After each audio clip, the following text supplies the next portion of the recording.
እንግዲህ የካቶሊክ ቄስ መሆን ጥሪ ብቻ ነው? በጭራሽ። ከዛ በላይ ነው። እውነተኛ ጉዞ ነው። አእምሮንና መንፈስን በደንብ የሚፈትን ጉዞ። ዛሬ ደግሞ በትክክል ይህንን ነው የምንመለከተው። ይህንን ከባድ ግን ደግሞ በጣም ትርጉም ያለው የ6 ዓመት መንገድ እስኪ ደረጃ በደረጃ እንመርምረው። እሺ፣ ታዲያ በእርግጥ ምን ይጠበቃል? ተጠርቻለሁ ከሚል ስሜት ባሻገር አንድን ሰው ለዚህ አይነት መንፈሳዊ አገልግሎት ብቁ የሚያደርገው ምንድን ነው? የምናውራው ስለ ከባድ ስልጠና ነው። ከጥልቅ ፍልስፍና አንስቶ እስከ ተግባባሪ የአርብቶ አደርነት ክህሎትስ? እስኪ ጠለቅ ብለን እንየው።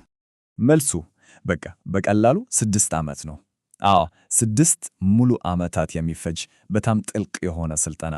እናም በዚህ ዝርዝር ማብራሪያችን ይህ ጉዞ እንዴት ከአእምሮ ግንባታ ተነስቶ ቀስ በቀስ ወደ መንፈሳዊ ብስለት እንደሚያደርስ ደረጃ በደረጃ አብረን እናያለን። እሺ፣ እንግዲህ የጉዞአችን ካርታ ይሄን ይመስላል። መጀመሪያ በአጠቃላይ ስለ 6 ዓመቱ ስልጠና እናያለን። ከዛ የፍልስፍና መሠረት እንዴት እንደሚጣል እንመለከታለን። በዛ ላይ ደግሞ ዋናውን ስነ መለኮት እንገነባለን። ተግባራዊ የአገልግሎት ክህሎቶችን እንጨምርበታለን። በመጨረሻም ደግሞ በመጨረሻዎቹ የጥናት ዓመታት ይሄ ሁሉ እንዴት እንደሚዋሃድ እናያለን ማለት ነው። በጣም ጥሩ። እስኪ እንጀምር። መጀመሪያ ነገር የዚህን የ6 ዓመት ስልጠና አጠቃላይ አወቃቀር መረዳት አለብን። ይህ ረጅም ጉዞ በዋናነት በሁለት ቁልፍ ክፍሎች የተከፈለ ነው። አንደኛው ክፍል ለሚቀጥለው ልክ እንደ መሰረት ሆኖ ነው የሚያገለግለው። ይሄው ምስሉ በደንብ ያሳየዋል። ይሄ የጊዜ ሰሌዳ ሙሉውን ስርዓተ ትምህርት ግልጽ ያደርግልናል። የመጀመሪያዎቹ 2 ዓመታት መሰረቱን የመጣው ያህል ናቸው። ቅድመ ስነ መለኮት የምንለው ማለት ነው። ከዛስ ቀጣዮቹ 4 ዓመታት ደግሞ በዛ መሰረት ላይ ማዕከሉን የመገንባት ጉዳይ ነው። በጣም አሪፍ አገላለጽ ነው አይደል? በቃ እስኪ ከመሰረቱን ጀምር። እንግዲህ ዓመት 1ና 2 የፍልስፍና መሰረት መጣ። አንዳንዶች ምናልባት በቀጥታ ወደ ስነ መለኮት ይገባሉ ብለው ሊያስቡ ይችላሉ። ግን አይደለም። ዋናው ሐሳብ ወደ እምነት ውስብስብ ጉዳዮች ከመግባት በፊት መጀመሪያ እንዴት ማሰብ እንዳለብን መማር አለብን የሚል ነው። እና ይሄ የቅድመ ስነ መለኮት ክፍል ዋናው ዓላማው ይኸው ነው። ለሚቀጥለው ትምህርት ዝግጁ የሚያደርግ እንደ ድንጋይ የጠጠረ የአመክንዮና የትንታኔ መሰረት መገንባት። እና የትምህርቶቹ ይዘት ቀላል አይደለም። ከጥንታዊ ፍልስፍና፣ ከስነ ምግባር፣ ከእውቀት ምንጭ ጥናት እስከ ሜታፊዚክስ ድረስ ነው የምናወራው። እና ይህ ሁሉ ከባድ ነገር ለምን አስፈለገ? እስኪ እናስበው። አንድ ቄስ ሰዎችን ስለ ሕይወት፣ ስለ ስቃይ፣ ስለ ትርጉም በሚጠይቋቸው ትላልቅ ጥያቄዎች ውስጥ መምራት አለበት። ታዲያ ይህ ሥልጠና እነዛን ጥያቄዎች በጥልቀትና በርህራሄ ለመመለስ የሚያስችል የአእምሮ ማዕቀፍ ይሰጣል ማለት ነው። ያው ለምሳሌ ሜታፊዚክስ የሚለውን ቃል እንውሰድ። ሲሰሙት በጣም ከባድ ይመስላል አይደል? ግን በቀላሉ ሲታይ ስለ እውነታ መሰረታዊ ተፈጥሮ መጠየቅ ማለት ነው። ህልውና ምንድን ነው? መኖር ማለትስ? የሚያሳየንም መጀመሪያዎቹ ዓመታት ምን ያህል ጥልቅና ትንታኔያዊ አስተሳሰብን በማዳበር ላይ እንደሚያተኩሩ ነው። ስለዚህ እዚህ ላይ አንድ ግልጽ ሽግግር ማየት እንችላለን። የመጀመሪያዎቹ 2 ዓመታት እንዴት ማሰብ እንዳለብን ነው የሚያስተምሩት። ቀጣዮቹ 4 ዓመታት ደግሞ ምን ማመን እንዳለብንና እንዴት ማገልገል እንዳለብን ላይ ያተኩራሉ። ከአመክንዮ ወደ ተግባር የሚደረግ ጉዞ ማለት ይሄ ነው።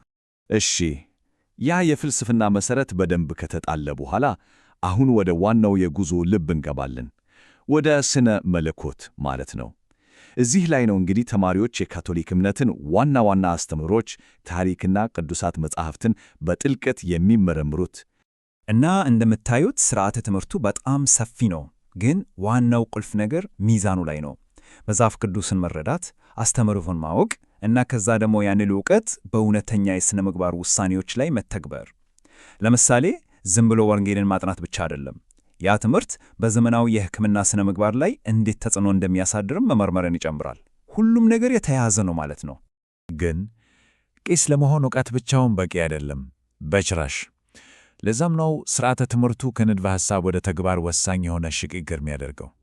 እዚህ ላይ ነው እንግዲህ መጽሐፍት ትንሽ ወደ ጎን የሚሉና ከሰዎች ጋር የመስራት ክህሎት ዋናው ትኩረት የሚሆነው። እና ይህ ክህሎት የሚገነባው ደረጃ በደረጃ ነው። መጀመሪያ ውጤታማ በሆነ መንገድ እንዴት መግባባት እንደሚቻል ይማራሉ። ከዛ ወደ መስክ ወጥተው የተግባር ልምድ ያገኛሉ። ቀጥሎ የመስበክን ጥበብ ይለማመዳሉ። በመጨረሻም ደግሞ አንድ እውነተኛ ሰበካ ውስጥ ገብተው ይህን ሁሉ ነገር በተግባር ያውዱታል ማለት ነው። ይሄ ሰንጠረዥ በጣም ገላጭ ነው። ጥናቱ እየገፋ ሲሄድ ትኩረቱ ምን ያህል ወደ ተግባር እንደሚዞር ልብ በሉ። ሙሉ 35 በመቶ የሚሆነው ለተግባራዊ ክህሎቶችና ልምምዶች ነው የተሰጠው።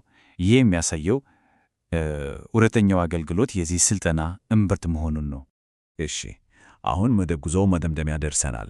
5ኛ እና 6ኛ ዓመት ይህ ሁሉ ነገር የሚዋሃድበት ምዕራፍ ነው። ፍልስፍናው፣ ስነ መለኮቱ እና ተግባራዊ ክህሎቶቹ ሁሉም ተቀናጅተው ለአንድ ኬስ የዕለት ተዕለት ኃላፊነቶች ዝግጁ የሚሆንበት ጊዜ ነው። ይህንም በከፍተኛ ደረጃ ትምህርቶች ውስጥ በደንብ ማየት እንችላለን። የቀኖና ሕግ፣ የምስጢረ ንስሐ እና ቅብዓ ቅዱስ ጥናት፣ የአርብቶ አደርነት አስተዳደር፣ እነዚህ ሁሉ አንድ ቄስ በየቀኑ ከሚያከናውናቸው ተግባራት ጋር በቀጥታ የተያዙ ናቸው። እና ይህ ስልጠና ለሁሉም አንድ አይነት ተኮርቶ የሚሰጥ አይደለም። እዚህ ላይ ነው እንግዲህ በልዩ ሙያ ላይ ማተኮር የሚመጣው። የምርጫ ትምህርቶች አንድ ተማሪ በልዩ ፍላጎቱ ላይ እንዲያተኮር ያስችሉታል። ለምሳሌ አንድ ሰው በሆስፒታል ውስጥ ለማገልገል ተጠርቷል ብሎ ስለሚያስብ በስነ ምግባር ስነ መለኮት ላይ ሊያተኮር ይችላል። ሌላው ደግሞ ማስተማር ፈልጎ በቤተ ክርስቲያን ታሪክ ላይ ጠለቅ ብሎ ሊገባ ይችላል። እንግዲህ ከዚህ የ6 ዓመት ረጅም ጉዞ በኋላ ውጤቱ ምንድን ነው? ድምሩ 173 የክሬዲት ሰዓት። ይህ ቁጥር ዝም ብሎ ቁጥር አይደለም። ከጀርባው ያለውን የአእምሮ ጥልቀትና ማይታመን ቁርጠኝነት ነው የሚያሳየው።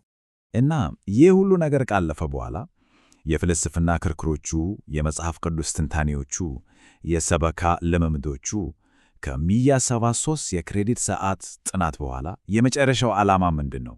የዚህ ሁሉ ሥልጠና እውነተኛ ግብ ምን ይሆን? ዕውቀት ብቻ ማካበት ነው ወይስ ከዛ የላቀ ነገር አለ?